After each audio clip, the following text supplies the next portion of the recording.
A big good evening to our Kingston upon Hull AC members. I'm very pleased to have the legendary ultra runner John Kelly joining me for an exclusive interview. And if you don't know John's amazing story by now, I suggest you go and look at something like Ultra Sign Up, where you can see all of his race results, including that one that we may or may not talk about from Tennessee. He won that, and they made a movie about it. It was a small deal, I'm sure. But by day, he's a data scientist. He's a chief technology officer at Envelope Risk. I hope I said the name right. And a couple of years ago, he took the big decision to fly across the pond to the UK, and he now lives in sunny Bristol. Amongst his many running achievements, obviously we have that race in Tennessee, but we do also have, he's also the reigning champion of the Spine Race, which is the 268-mile race along the Pennine Way. He has numerous fastest known time records, including one on the Pennine Way itself, which was then broken by Damien Hall. So yay, GB. And yeah, so, but at the heart of it, we know that John is a runner, and probably like most of us started out with a few gentle steps out the front door or on a track. So we're just getting down to basics in this interview, and we're really pleased that he can make time. So just going to start him off with an easy one to say, how did you get into running? Well, I grew up running and chasing my older brother and cousins around. I ran track and cross country in high school, but I took about a decade off going through university and through grad school. And around the time I was wrapping all that up, I decided, I've always wanted to see what I could do in a marathon, and I should probably go ahead and do that while I still can. So I signed up for one and didn't go too well the first time, and thought, I can do better. And from there, it just kind of gradually snowballed. Of I can either I can go faster or I can go farther, and a lot more of the I can go farther the past few years.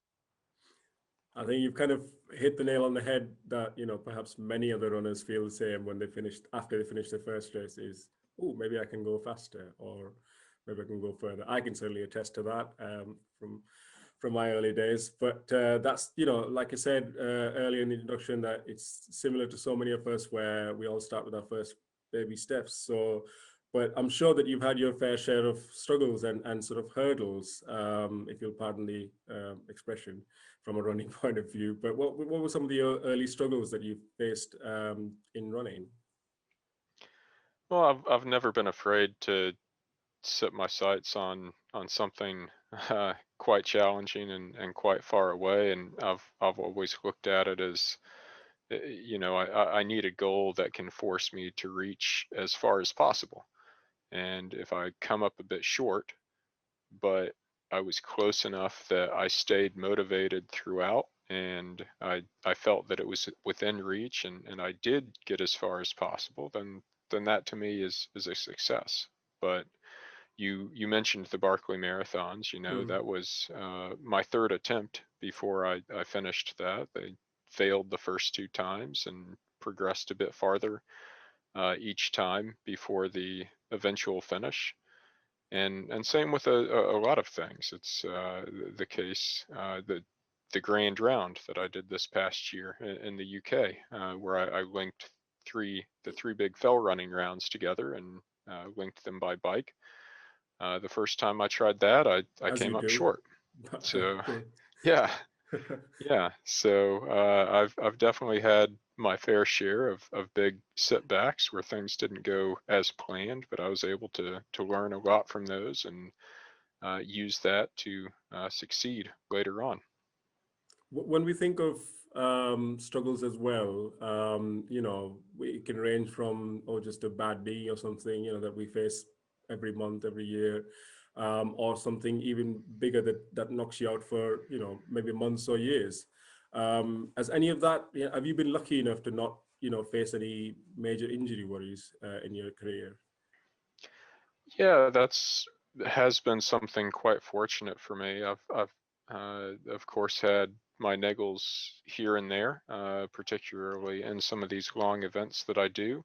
Hmm. But I've never had anything that's knocked me out for an extended period of time. And for these distances, having consistency and being able to kind of withstand the training load is a Hmm. big part of it. But for me also, I'm listening to my body. I'm factoring in other life stresses from work and kids and sleep and everything else, and that plays a part in how much additional stress I'm placing on my body with training. And compared to a lot of ultra runners like Hmm. Jim Walmsley and people like that are training 120 to 140 miles a week, I'm really not doing that volume of training. So even though I might be doing a 260-mile race, my volume really tops out at about 70 miles a week, which there's a lot of people training for marathons doing more than that. Right. We'll put that on our knowledge bank. I think some of our listeners might be very interested in that sort of mileage, weekly mileage. I mean, just to, go back to the club factor of it. What was your first running club in the US? Uh, so the clubs aren't really as big in the U.S. Right. As they are here. When I was in the Washington D.C. area, there was a Montgomery County Roadrunners Club, and there were a Right. few groups that it was nothing more than an informal Facebook group of people that would Right. get together once a week to go run on the trails. But having the kind of official clubs with entries into big marathons and things like that, it's not as much of a thing in the U.S. So obviously, yeah, as you mentioned, it's quite big here. So have you joined the club in Bristol then, or Uh, so I haven't joined one in Bristol. So there's I think there are a few kind of trail running clubs about, but to be honest, I'm largely focused on my job and on my family and on my own running, right, and of course. don't have a lot of time to add to it outside of that. I Back, mean, you before mentioned about. COVID. Yeah, of course. And I was just going to come to that, that you mentioned that about the time factor, and I think we're all feeling that. But as a sponsored athlete yourself, and obviously with the distances that you do weekly, how do you manage the time, especially in lockdown with your day job, your family, kids, and then obviously we're only allowed to go out once a day for our government sanctioned exercise. So how do you manage that? Yeah. Well, back before COVID, all of my weekday mileage was my commute. I'd run to and from the office, um, and that was quite nice. It was about half on footpath over a beautiful hill, and then Wow. half on roads through Bristol. Um, when that obviously ended, when school was still in, Mhm. I would wake up early and do a bit of my run, and then run one of my kids to school, and he would bike. Right. And then I'd run back by the house and pick up our twins and walk them to their preschool here in the village. So again, combining Mhm. the school drop-offs with the run there, and now schools are closed as well. So it's kind of just fit things in when I can. There's no loss of time to commute or anything, but obviously things are a bit just kind of hectic now for everyone. No, of course, and I know that's probably the main reason why I'm probably teaching my 5-year-old to ride a bike so I can run with him to his school. I'm kidding. So just to quickly change gears a little bit is, obviously you've run all sorts of massive distances. We mentioned the Spine Race and the Barkley Marathons, which can, depending on the year, it can probably go from 100 miles to 130 miles, or depending on Gary Cantrell's mood on the day. But what advice would you give to someone who's aiming for their first 5K? Just to put you on the spot a little bit.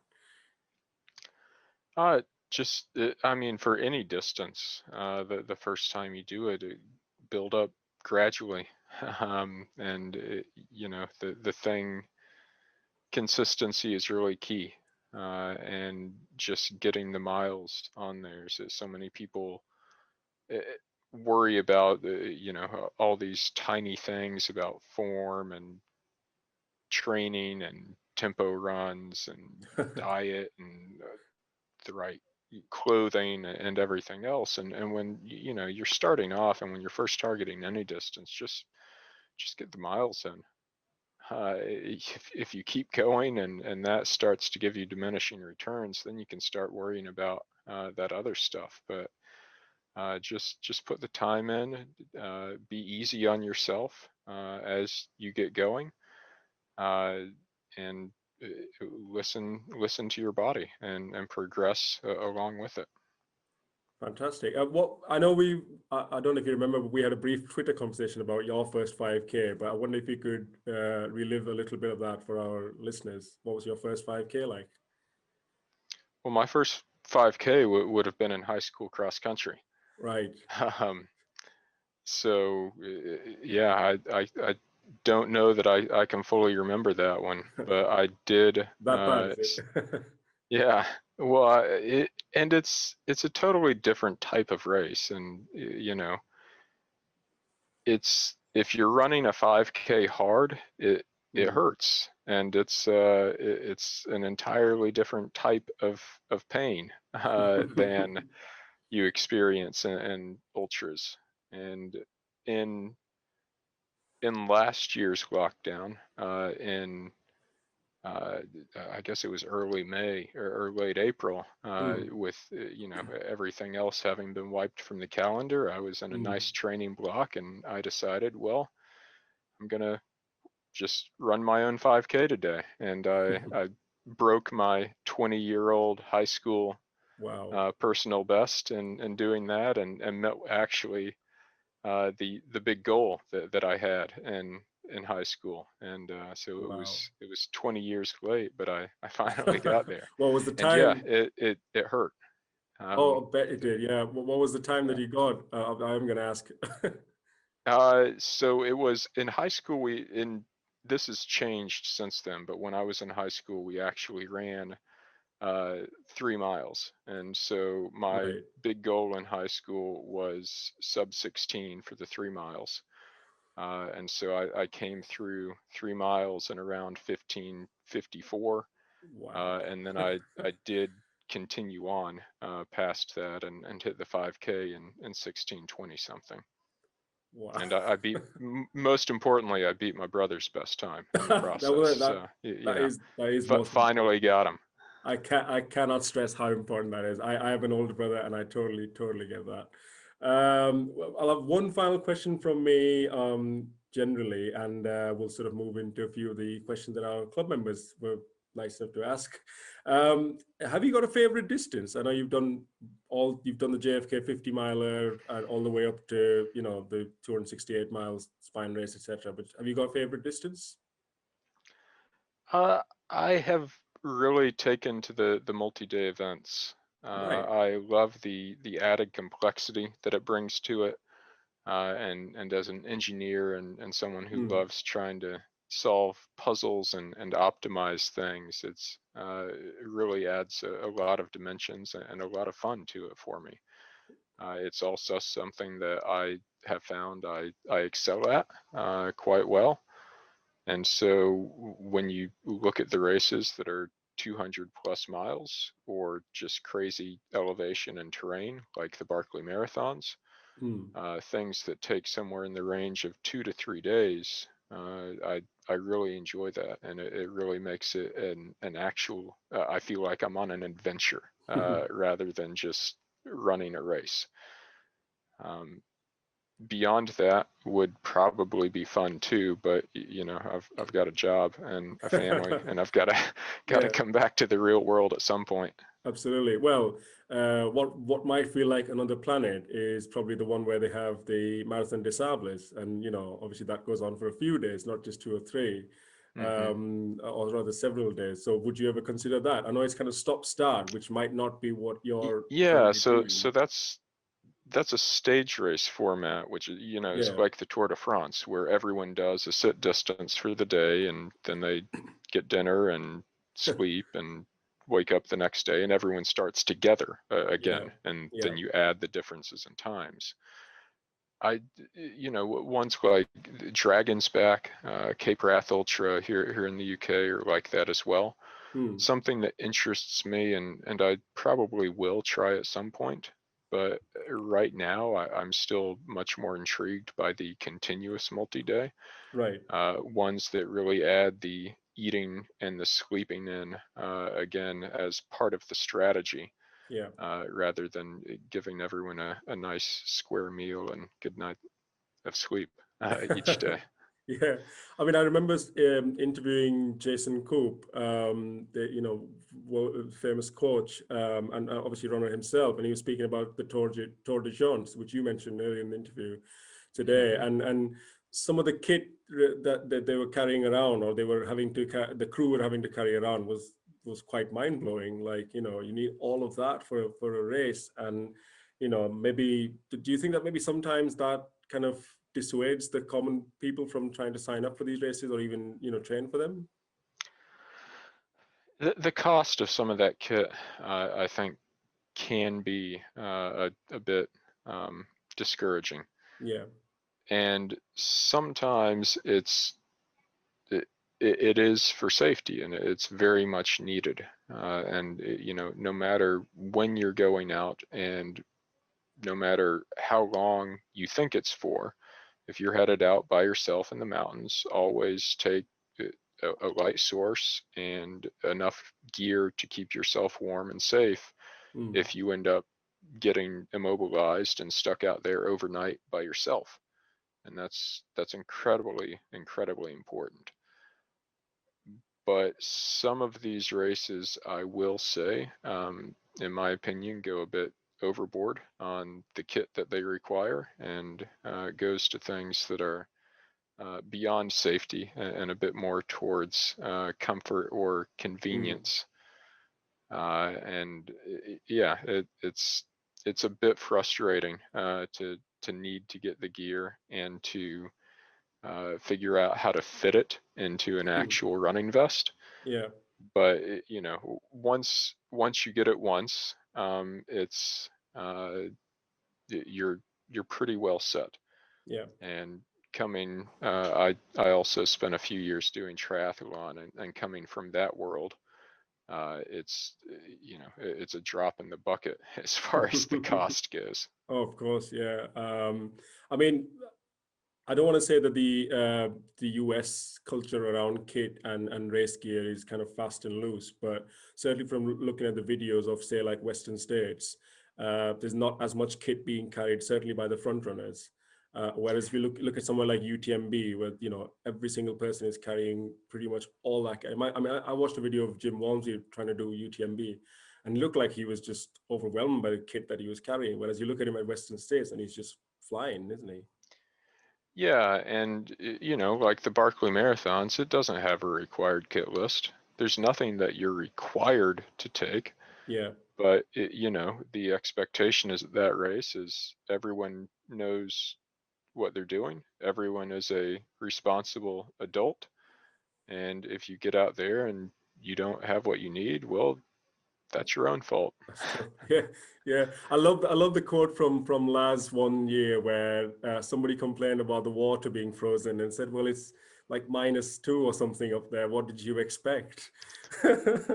And I love that because whereas I think if that situation was happened in the UK, there'd be a huge outcry, and the race organizer would probably be held to task over it. So I love that kind of difference in cultures. It's fascinating.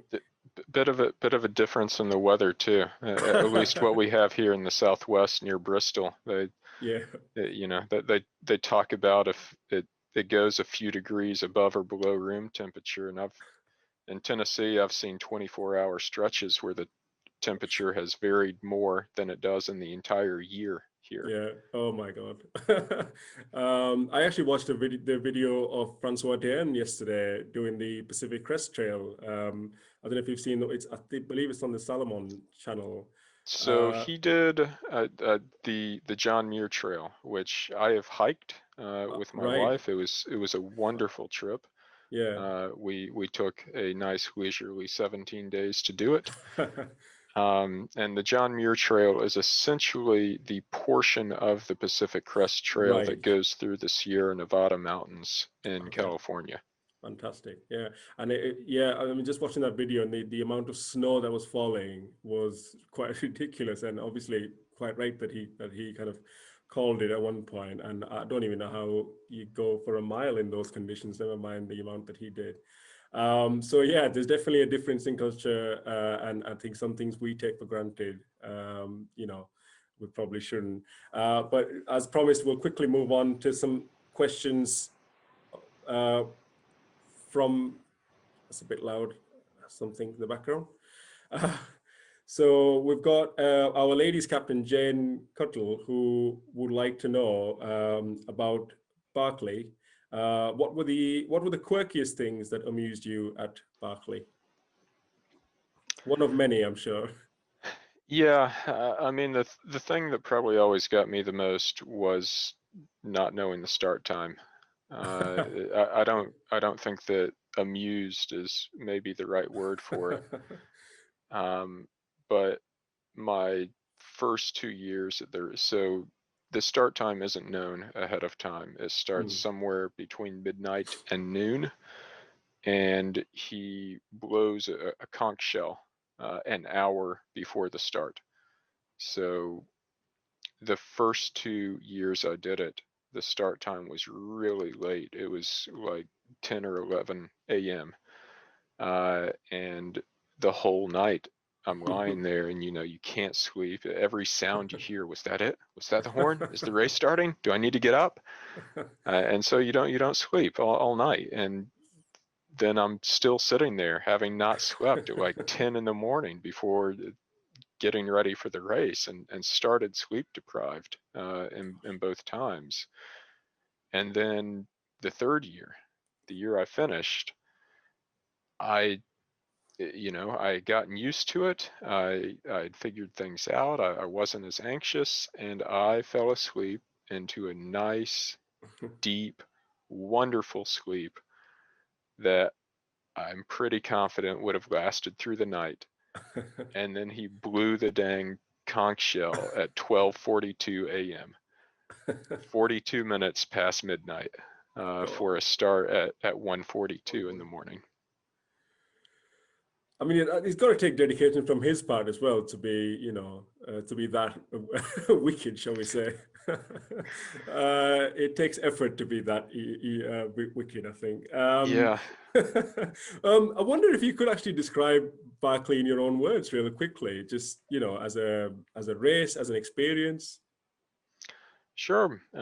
So as you mentioned, it's nominally he calls it 100 miles. It's very easily more around 130 miles.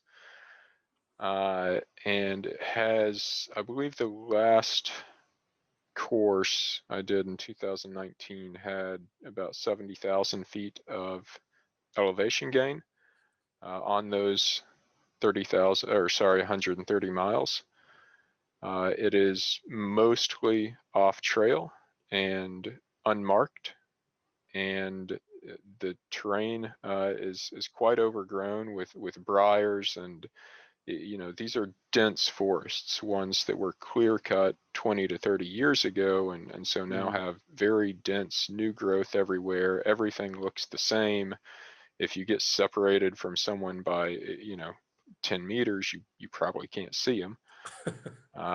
And there's no GPS allowed, no electronic devices of any kind other than like a $5 Timex watch that he gets from Walmart. So it's quite the challenge, and you have 60 hours to do it. And in the past 30 something since 1986, 35 years, 17 people have finished. And I guess technically I'm still the defending champion Defending as the champion. last person to Yeah, finish in yeah. 2017. Yeah, because I think a lot of people obviously paint it as yourself being the 15th finisher, which is obviously true, but there have been 17 finishes, i.e., 17 times Right. race has been finished. So And Brett obviously, Mowney has finished twice and Jared Campbell has finished 3 times. yeah, absolutely. And I think the more we learn about the race and obviously all the movies, it's documentaries, I should say, they're quite fascinating.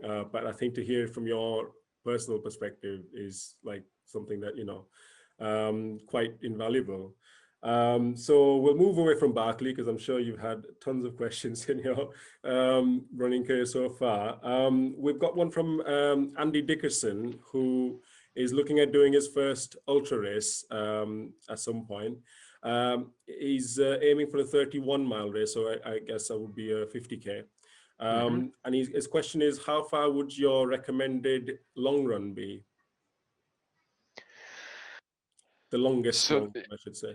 right. So Jason Koop, who you mentioned earlier, has written a few good articles on this. If you Google Jason Koop and how long should your long run be, they'll likely come up. Right. But it's not something that I would get too hung up on. It's you want to do a reasonable amount in the 20 to 25-mile range. But there's not some magic number that means you're going to finish the race versus not finish the race.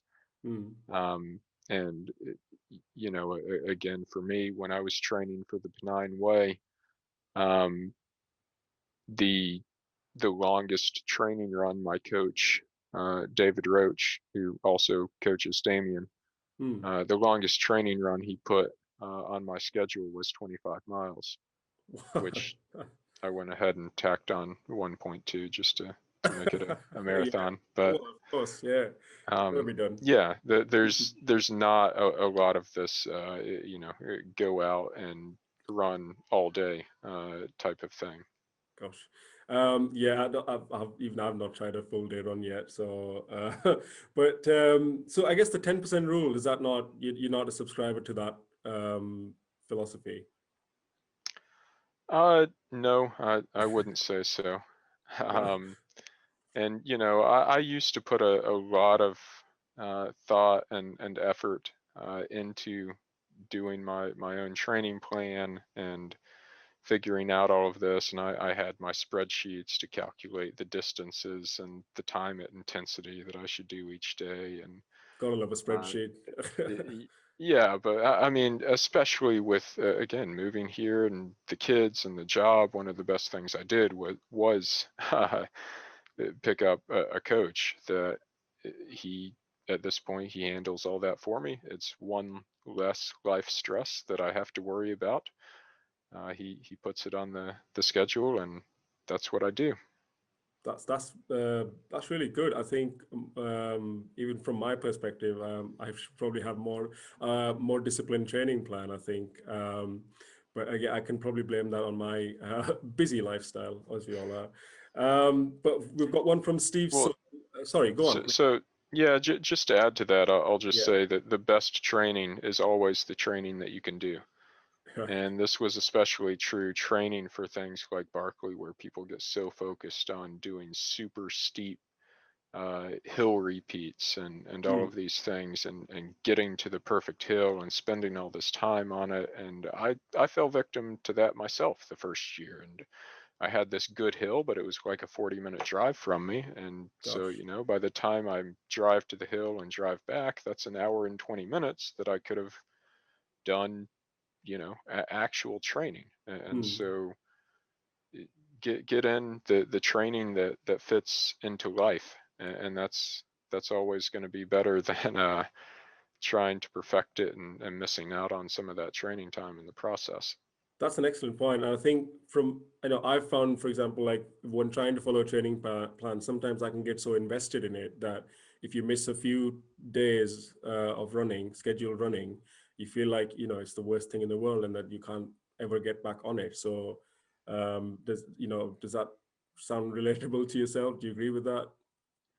Yeah, absolutely. And when those super busy periods happen, I try everything I can just to at least get out and do a few miles around the, well, it used to be the neighborhood, now it's my village here, Hmm. or to hop on the treadmill for just a bit, just something to, maintain my fitness and keep that consistency. But again, if you're ending up at a point where you're losing a ton of sleep or wrecking all of these other portions of your life, it's really more harm than good. For sure. That's a great, like I said, great point to make. We'll move on to Steve Soul, who, from the question, I would assume that he's also looking at his first ultra. So his question is, what would be the one piece of advice you'd give to a new ultra runner? So this is one it's definitely one of the top questions I get Yeah, asked. So by for this sure. point, I'm rather prepared for it. And Come on, then we'll have a big I speech then, shall we? well, no, I relay some advice that was given to me by David Horton, I believe, when I first started out, which is it doesn't always get worse. And doing shorter races, really marathons and under, you start off and you're rested and you're at your peak energy level, and then you start racing, and throughout the race you get fatigued and you keep getting fatigued, and you hope that you run out and you're exhausted right Yeah. as you hit the finish line. Ultras don't work that way. You'll start off and you'll start getting fatigued, and you'll think, well, there's no way, I can make it to the finish line that's now way over here. But ultras, with the length of time it is, you're going to go down and you're going to hit a valley, and then you're going to pop back up, and then you're going to go back down a little bit again, and then you're going to pop back up. And so there are these peaks and valleys throughout the race, rather than just a constant decline. Hopefully a nice, sine curve sort of thing going on. No, I've experienced that myself, and I know a lot of our club members who do kind of similar longer distances. They've said the same thing, that they had what we'd call a second wind. You kind of feel down for a little bit, and then you get a second wind, and then you're back running strong again, or strongish anyway. So that's really, really good to hear.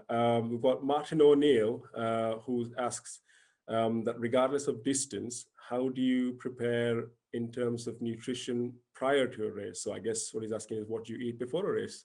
Porridge, I'm guessing. Yeah, keep it simple.